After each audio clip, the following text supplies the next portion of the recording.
Hello friends, എല്ലാവർക്കും നമസ്കാരം. ഇന്ന് നമ്മളൊരു അക്രിലിക് പെയിൻറ്റിംഗ് ആണ് ചെയ്യുന്നത്.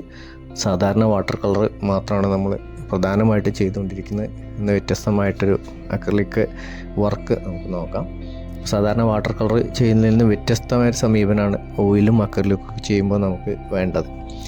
ഫ്രെയിംഡ് ആയിട്ടുള്ള ഒരു ക്യാൻവാസാണ് നമ്മൾ ഉപയോഗിക്കുന്നത്. അക്രിലിക് എന്ന് പറയുന്നത് വാട്ടർ ബേസ്ഡ് ആയിട്ടുള്ളൊരു മീഡിയമാണ്. നമുക്ക് വർക്ക് ചെയ്ത് കഴിഞ്ഞതിന് ശേഷം നമുക്ക് പിക്ചർ വാർണിഷ് അടിച്ചാൽ ഓയിലിൻ്റെ അതേ ഫിനിഷിങ്ങിലേക്ക് കൊണ്ടുവരാം.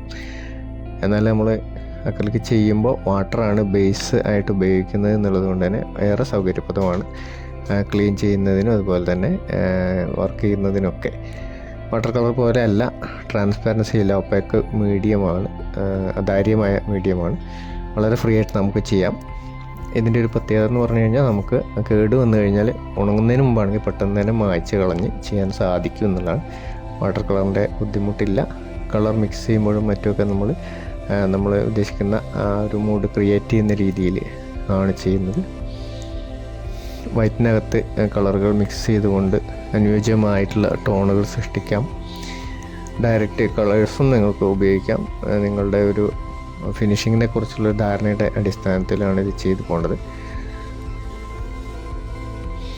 നൈഫ് ആദ്യം ഉപയോഗിച്ചു എന്നുള്ളൂ, കൂടുതലായും ബ്രഷ് ഉപയോഗിച്ചാണ് വർക്കുകൾ ഇവിടെ ഞാൻ ചെയ്യുന്നത്. വാട്ടർ കളർ പോലെ അല്ല, പെയിൻറ്റ് അത്യാവശ്യം നന്നായിട്ട് ഉപയോഗിച്ച് അപ്ലൈ ചെയ്തിട്ട് തന്നെയാണ് നമ്മൾ പോകേണ്ടത്. ബ്രഷിൻ്റെ സ്ട്രോക്കുകൾ സ്റ്റൈലൊക്കെ നമുക്ക് ഇതിൽ കൊണ്ടുവരാൻ സാധിക്കും. ഡാർക്ക് ടു ലൈറ്റാണ് സാധാരണ ഈ ഒരു മീഡിയം നമ്മൾ ചെയ്ത് പോകാറുള്ളത്. ഓയിലൊക്കെ വാട്ടർ കളറിന് ലൈറ്റ് ടു ഡാർക്കിലേക്കും ആണ് പോകാറുള്ളത്.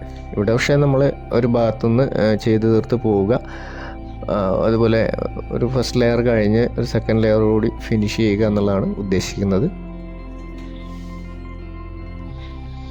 അക്രിലിക്കിൻ്റെ പ്രത്യേകത പെയിൻറ്റിൻ്റെ ഒരു ഭംഗിയാണ്. നല്ല ഫിനിഷിങ്ങിൽ നമുക്ക് വർക്ക് ചെയ്ത് കഴിഞ്ഞാൽ പെയിൻറ്റിങ് കിട്ടാനുള്ള ഒരു സാധ്യതയുണ്ട്.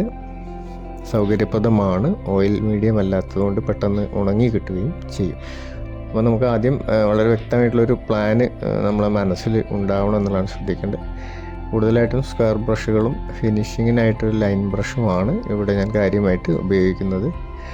ഒരു ലാൻഡ്സ്കേപ്പാണ്. അതിലൊന്ന് രണ്ട് ആളുകളെയും ചെറിയ ഒരു വൈക്കോലിൻ്റെ ഒരു പുരയും ഒക്കെയാണ് നമ്മൾ ചെയ്യാൻ ഉദ്ദേശിക്കുന്നത്.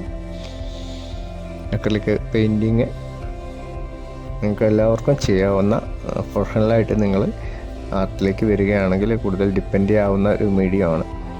എന്നെ സംബന്ധിച്ച് വാട്ടർ കളറാണ് കൂടുതൽ താല്പര്യം എന്നുള്ളതുകൊണ്ടാണ് ഞാൻ അതിൽ സ്റ്റിക്ക് ചെയ്ത് നിൽക്കുന്നത്.